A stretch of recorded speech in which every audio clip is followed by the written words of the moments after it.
Hello, I'm Dr. Maury Markman from City of Hope, and in this final segment of Minutes with Markman, dealing with the question of measurements in oncology, I would like to highlight another, in my opinion, questionable use of a number as a part of the measurement paradigm in defining clinical utility.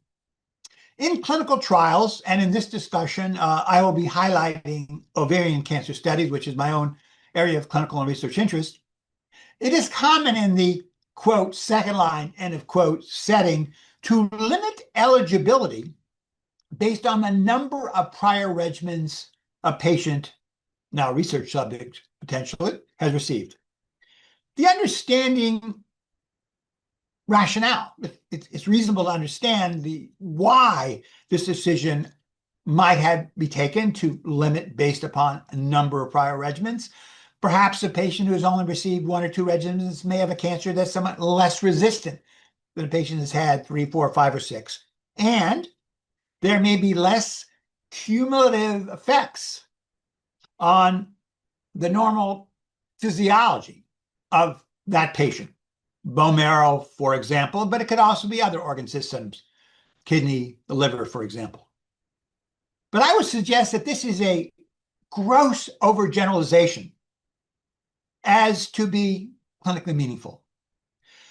For example, patients who progress in ovarian cancer after 1 or 2 cycles of platinum, disease just grows. Their cancer is probably likely to be more resistant to any other therapy you could think of than a patient who might have received 2 or 3 or even 4 prior regimens. For example, 2 with a platinum and then several other drugs that they responded to. And then if you're going to try a new agent, maybe for whatever reason, their cancer is more sensitive. So that determination of 1 versus more is not going to be relevant. And I would add, just simply saying, oh, a patient has 2 regimens, that means their bone marrow function, their kidney function is going to be better than someone that had 3 or 4. Perhaps. But wouldn't it be potentially more meaningful if you simply looked at the organ function of that patient, not only at the time of putting them on the trial, but also in their prior regimens? Did they have a significant bone marrow suppression? Did they have evidence of renal dysfunction with each treatment? Serum creatinine go up. The liver functions are abnormal. Did they have neuropathy that might have gotten better, but they had it with each cycle? Those might be very meaningful from the perspective of potential toxicity of a new drug, much more so than they've had 2 drugs, they've had 3 drugs.